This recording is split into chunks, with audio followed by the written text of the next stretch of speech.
كلمات الشاعر أبو غدير مفيد المحن، وإليه الجواب من الشاعر أبو صعدة سائل المحن.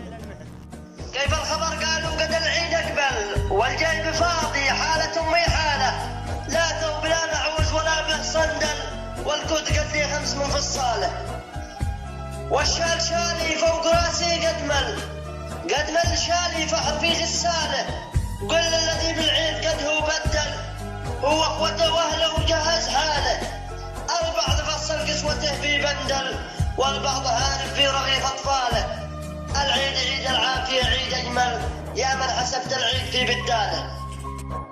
رد الشاعر أبو صعدة سهيل المحن. مرحب وحيا بالصديق ذي رسل، أبو غدير اللي وصل مرساله، شاعر محنك ما هو أهوج واقبل، أنا أفدى شعره مع مواله، قولك ترى يا أخوك بالصوت أشتل، بردد أقوالك بصوت البالة، العيد سنه كلنا نتغسل، والكل يلبس ثوب يلبس شاله،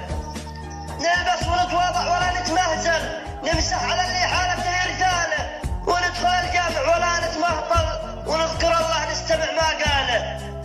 نزور الأرحام ما عليهم نبخل، كل الأقارب أخت عمه خاله، نزورهن كامل ولا حد يزعل، وكل واحد ننظر ايش أحواله،